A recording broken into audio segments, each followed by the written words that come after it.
ना पछतावा, ना चेहरे पर शिकन, उम्र कैद के बाद भी हाथ हिलाकर मुस्कुराता रहा अंकिता भंडारी का हत्यारा।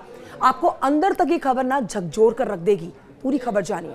उत्तराखंड के पौड़ी जिले के यमकेश्वर में स्थित वंतरा रिजॉर्ट में रिसेप्शनिस्ट जिसकी उम्र 19 वर्ष थी, अंकिता भंडारी 18 सितंबर 2022 को मौत के घाट उतार दी जाती है।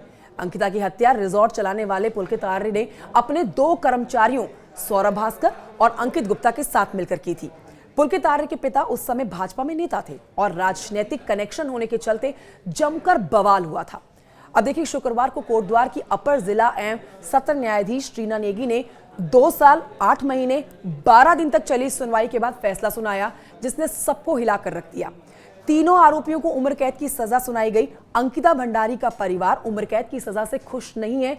वो इन आरोपियों को, इन हत्यारों को ठीक वैसी ही सजा देना चाहते हैं जैसे उनकी बेटी को मौत के घाट उतारा गया। मतलब परिवार की मांग है कि इन तीनों को उम्र कैद की बजाय फांसी की सजा होनी चाहिए।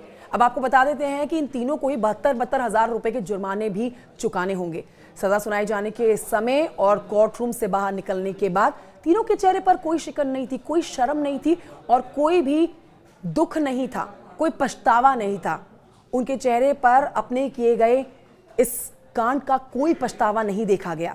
यही नहीं, आरोपी सौरभ भास्कर तो हंसता हुआ नजर आया और कैमरों में आप देख सकते हैं किस तरह से ये वीडियो भी हम आपको दिखा रहे हैं। सौरभ मुस्कुराता हुआ हाथ उठाकर किसी अभिनेता की तरह पॉज देता हुआ नजर आया।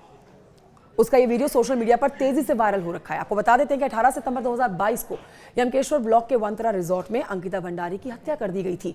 रिजॉर्ट के मालिक पुलकित आर्य ने अंकिता भंडारी पर वीआईपी गेस्ट को एक्स्ट्रा सर्विस देने का दबाव बनाया था, जिसका अंकिता ने विरोध किया। इनकार करने पर अपने 2 कर्मचारियों सौरभ भास्कर और अंकित गुप्ता के साथ मिलकर पुलकित ने अंकिता भंडारी की हत्या कर दी।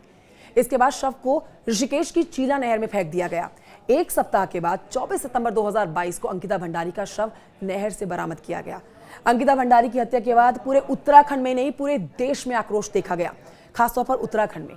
उत्तराखंड सरकार के सामने उस समय बड़ी चुनौती थी, क्योंकि पुलकित आर्य तो भाजपा के नेता विनोद आर्य का बेटा था।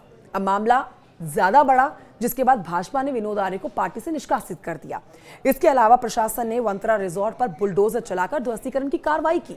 कोटद्वार, पौड़ी, ऋषिकेश और देहरादून के साथ ही उत्तराखंड के कई जिलों में लोग सड़कों पर उतर आए और अंकिता भंडारी के लिए इंसाफ की मांग करने लगे। अब इंसाफ तो हुआ है, जिससे परिवार बिल्कुल खुश नहीं है। परिवार की मांग है कि इन तीनों को उम्र कैद दिए जाने की बजाय फांसी की सजा दी जानी चाहिए थी। और इससे भी ऊपर आप देखिए, ये तीनों हत्यारे, इन तीनों के चेहरे पर कोई शर्म और हया नहीं है, कोई अपनी गलती का पछतावा नहीं है। उल्टे एक आरोपी तो कैमरे के आगे हाथ हिलाकर किसी फिल्म स्टार या फिर किसी राजनेता की तरह पोज देता हुआ नजर आया, जो अपने आप में शर्मसार कर देने वाली बात है और भारत की जुडिशरी के ऊपर कई सवाल खड़े कर देने वाली बात है। कमेंट करके बताइए ये जानकारी कैसी लगी आपको।